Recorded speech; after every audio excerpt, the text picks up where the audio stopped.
दोस्तों इस सेशन में हम बात करेंगे बाबरी डिमोलिशन केस के बारे में। एक ऐसा केस जो चर्चा का विषय बना हुआ है, हर एक न्यूज़पेपर में हेडलाइन बनी हुई है।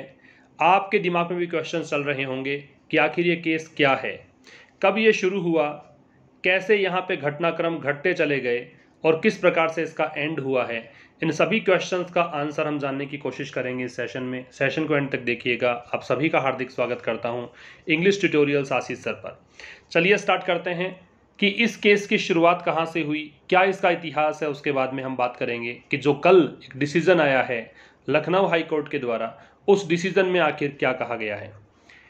तो ये केस देखिए शुरू होता है 1528 से। 1528 को बाबरी मस्जिद बनाई गई थी मीर बाकी के द्वारा, जो कि मुगल एम्परर बाबर जो थे उनके कमांडर थे।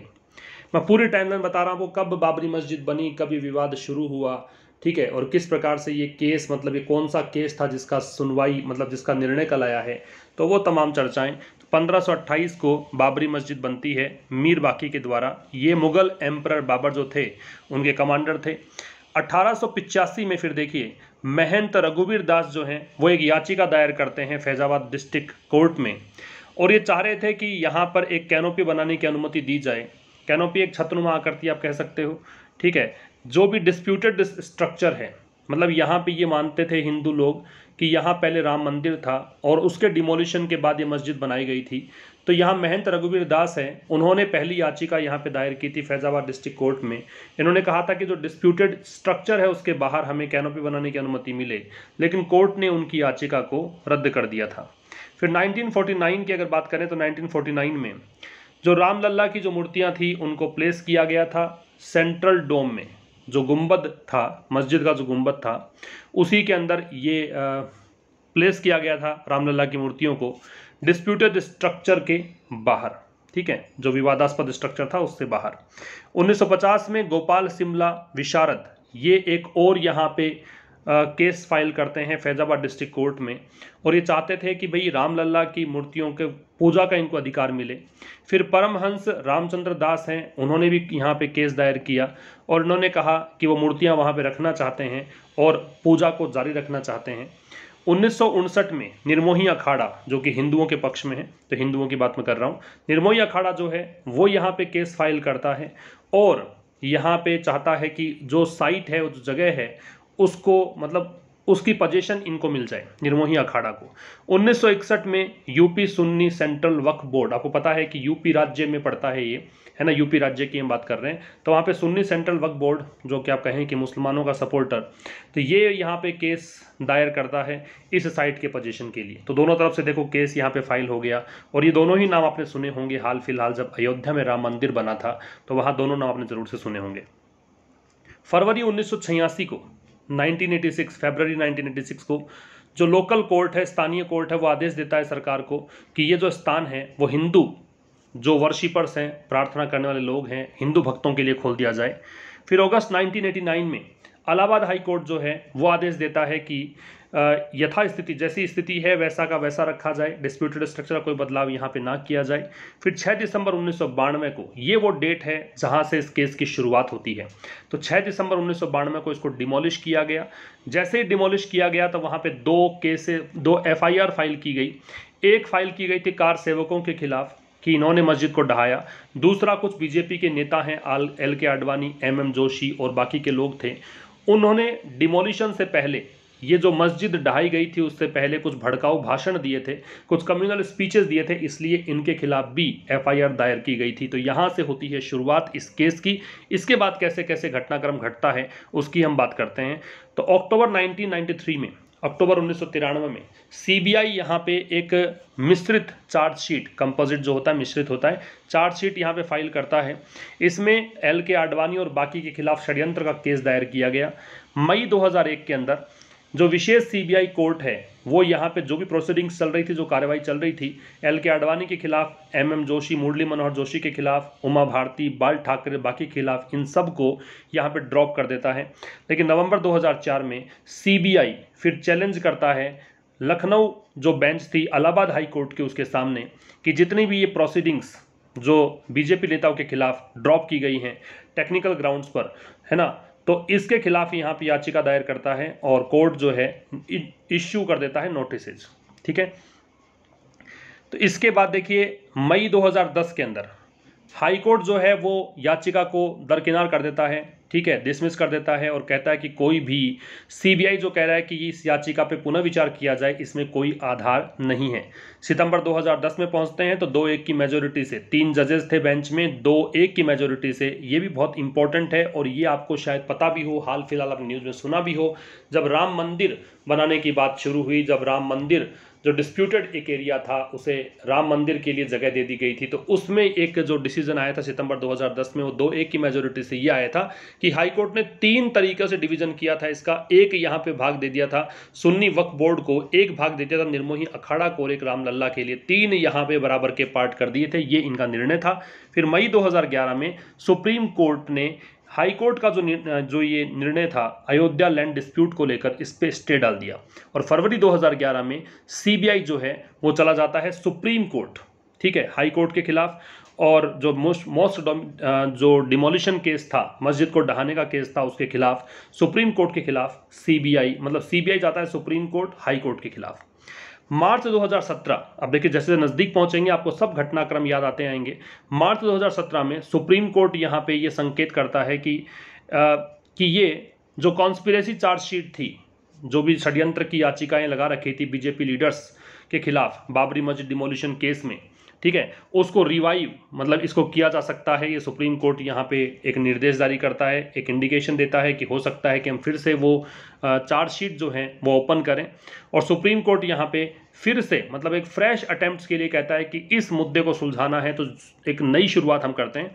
अप्रैल 2017 में सुप्रीम कोर्ट जो है वो टाइम बाउंड कंप्लीशन जो है उसको फेवर करता है कि बिल्कुल समय रहते आप कंप्लीट करें इस केस को, ट्रायल जो भी चल रहे थे, सुनवाई जो चल रही थी उनको, है ना, और सीबीआई की जो याचिका थी उसको मतलब उसको रिजर्व करने का ऑर्डर देता है। सुप्रीम कोर्ट यहाँ पे क्रिमिनल कॉन्स्पिरेसी चार्ज लगाता है, आपराधिक षड्यंत्र के जो आरोप लगाता है जो खिलाफ लगाए थे आरोप, उनको फिर से रिस्टोर करता है, जो एल.के. आडवाणी, एम जोशी, उमा भारती इन सब के खिलाफ लगा था, ठीक है ना, इन सब के खिलाफ और कार सेवक के खिलाफ ये सब फिर से रिस्टोर करता है। नवंबर 2019 में सुप्रीम कोर्ट यहाँ जो पूरा का पूरा विवादास्पद जमीन थी अयोध्या की, वो रामलल्ला के लिए स्वीकृति दे देता है और गवर्नमेंट को ये भी निर्देशित करता है साथ ही में कि आप 5 एकड़ का एक प्लॉट, वैकल्पिक रूप से 5 एकड़ का जो प्लॉट है वो मुस्लिम्स को दें ताकि वो मस्जिद का निर्माण कर सकें। अगस्त 2020 में प्रधानमंत्री मोदी यहाँ पे भूमि पूजन करते हैं, ये अभी पिछले मंथ की बात है, अयोध्या के अंदर, और कंस्ट्रक्शन यहाँ पे राम मंदिर का शुरू हो जाता है। सुप्रीम कोर्ट जो है वो 1 महीने डेडलाइन जो है कंप्लीशन, जो ट्रायल चल रहा था डिमोलिशन केस वाला, उसको 1 महीने आगे बढ़ा देता है। और कल सितंबर 30 को स्पेशल जज एस.के. यादव, ये नाम याद रख सकते हैं आप, एस.के. यादव जो हैं वो जजमेंट देते हैं इस डिमोलिशन केस में और जितने भी अभियुक्त थे, जितने भी आरोपी थे, जिनके खिलाफ भी याचिकाएं दायर की गई थी, जिनके खिलाफ भी आरोप लगाए गए थे, उन सभी को बरी कर देते हैं। इस प्रकार से ये देखो टाइमलाइन हमने डिस्कस की है कि कब मस्जिद का निर्माण हुआ, कैसे कैसे यहाँ पे विवाद ने जन्म लिया और किस प्रकार से एक दूसरे पर आरोप प्रत्यारोप का दौर चलता रहा, कैसे हाई कोर्ट, फिर सुप्रीम कोर्ट, कभी सीबीआई, इस प्रकार से ये मामला चलता रहा। फिर अब सितंबर 30 मीन्स कल ये निर्णय आया कि सभी आरोपियों को दोष मुक्त कर दिया गया, इनको कह दिया गया, बरी कर दिया गया कि ये आरोपी नहीं थे। अब देखिए मैं इस केस की बात करता हूं कि कल जो केस हुआ था, कल जो केस की सुनवाई मतलब अंतिम एक डिसीजन दिया गया है, उसमें क्या था, तो सीबीआई जो है, सीबीआई ने अपने केस हाथ में लिया था। इसने 351 गवाह प्रस्तुत किए, 600 डॉक्यूमेंट्स प्रस्तुत किए सबूतों के तौर पर, ठीक है ना, कोर्ट के सामने सीबीआई ने 351 गवाह, 600 यहाँ पे डॉक्यूमेंट्स प्रस्तुत किए हैं कोर्ट के अंदर एविडेंस के रूप में, और 48 लोगों के खिलाफ इसके अंदर क्या चार्जेस लगाए गए थे, लेकिन 16 लोगों का चूंकि देहांत हो चुका था, बाकी के जो लोग थे 32 लोग मैं कह सकता हूं यहाँ पे, तो 32 लोग जो थे उनकी पूरी बातचीत थी, उन्हीं को यहाँ पे सजा देना या आरोप मुक्त करना, ये सब कुछ यहाँ कल के डिसीजन पर डिपेंड था।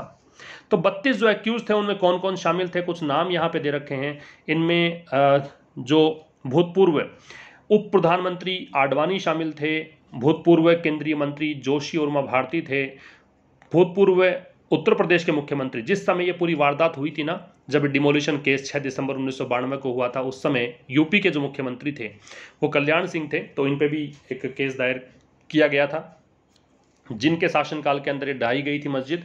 इसके अलावा विनय कटियार थे, साध्वी रितंभरा थी, फिर चंपत राय थे, general secretary of trust, incharge of construction temple, ये सब इन सब को एक्यूज्ड करार दिया गया था। ये कुछ नाम 32 लोगों में। फिर देखिए 32 लोग जो थे उनमें से 26 ही यहाँ पे प्रेजेंट थे स्पेशल कोर्ट में, ठीक है। 6 लोग जो थे बाकी के, उन्होंने केवल ये वीडियो कॉन्फ्रेंसिंग के जरिए ही ये पूरी सुनवाई, ये जो कार्रवाई हो रही थी उसको देखा था। जिन लोगों ने ये कोर्ट अटेंड नहीं किया था उसमें आडवाणी, जोशी, भारती सिंह, कल्याण सिंह, नृत्या गोपाल दास, सतीश प्रधान, ये सब प्रेजेंट नहीं थे कोर्ट में, वीडियो कॉन्फ्रेंसिंग के जरिए ही ये प्रोसीडिंग्स देख रहे थे। इसके बाद में कोर्ट ने डिसीजन दिया, 2300 पेज का डिसीजन ये आया, 2300 पेज का वर्डिक्ट था। और ये जो भी इसने कहा कि सीबीआई ने जो भी अपने एविडेंस प्रस्तुत किए थे किसी भी फॉर्म में, सीबीआई ने कुछ न्यूज़पेपर क्लिपिंग्स दी थी, कुछ वीडियो कैसेट्स दी थी कोर्ट को, टेप दिए थे, ऑडियो टेप्स थे, है ना, प्रिंटेड मटेरियल था, कुछ भाषण, कुछ विटनेस टेस्टिमनीज थे, है ना, मतलब विटनेस वगैरह गवाह को प्रस्तुत किया था। तो उन सब के बारे में कोर्ट कहता है कि भाई ये क्लियर है कि वहाँ कोई ऐसा मूवमेंट नहीं था कि जो आरोप जिन पर लगाया गया है वो किसी एक कमरे में जाकर योजना बना रहे हो, षड्यंत्र इन्होंने रचा हो, कोई इनकी ऐसी स्कीम रही हो कि वो डिमोलिश करना चाहते हैं, ऐसा कुछ नज़र नहीं आया। ये 2300 पेज के वर्डिक्ट में कहा गया। तो इस प्रकार से सभी को आरोप मुक्त कर दिया गया। और जैसे ही आरोप मुक्त होते हैं तो लालकृष्ण आडवाणी को आप सुनते हैं जय श्री राम का नारा लगाते हुए, ठीक है। और उस समय जब ये मस्जिद ढहाई गई थी उस समय लालकृष्ण आडवाणी ही थे जिन्होंने एक वक्तव्य दिया था। इन्होंने कहा था कि ये सबसे दुख भरा दिन है मेरी ज़िंदगी का, लेकिन जैसे ये निर्णय आता है तो ये कहते हैं कि आज जो निर्णय आया है वो सिद्ध करता है कि उस समय कुछ भी गलत नहीं हुआ था। अब आप ये मंशा पूरी तरीके से यहाँ पे रीड कर सकते हैं, इंटरप्रेट कर सकते हैं कि क्या चाहा गया था। मैं चाहता हूँ कि जो भी बच्चे इस सेशन को देख रहे हैं, ठीक है ना, ये पूरा सेशन आपने जो देखा है वो हिंदू मुस्लिम बनकर ना देखें, एक भारतीय होने के नाते देखें। आप गिरते हुए मूल्य जो हैं जुडिशरी के, न्यायपालिका के, उसको पहचानने की कोशिश करें, क्योंकि आप लोग पढ़ने लिखने वाले बच्चे हैं। और मैं आपसे उम्मीद करता हूं कि जो पढ़ने लिखने वाले होंगे वो कम से कम इतना विवेक रखते होंगे कि वो किसी प्रकार की राजनीति का हिस्सा ना बने। बस आपको समझते चलना है, ये समझते चलिए कि वास्तव में कितना गिरता मूल्य है और किस प्रकार से जो एक अगर स्ट्रॉन्ग एग्जीक्यूटिव होती है, एक मजबूत सरकार होती है, वो किस प्रकार से न्यायपालिका पर हावी हो सकती है, उसका प्रत्यक्ष उदाहरण आपके सामने है। जो भी ये डेटा मैंने प्रस्तुत किए हैं आपके सामने वो ndtv.com वेबसाइट से, द हिंदू से, द इंडियन एक्सप्रेस से, टाइम्स ऑफ इंडिया से, इन सब क्रेडिट इसका जाता है। मैंने बहुत सारी चीज़ों को खंगाल कर ये सब चीज़ें आपके सामने प्रस्तुत की हैं। तो ये पूरा केस था जो 1528 से निर्माण से लेकर अब तक ये घटनाक्रम चला। और अब जो डिमोलिशन केस था वो पूरा का पूरा पक्ष में आ गया है। जो भी वरिष्ठ नेता लोग थे, भाजपा के नेता थे, उन सबके पक्ष में ये डिसीजन आ गया।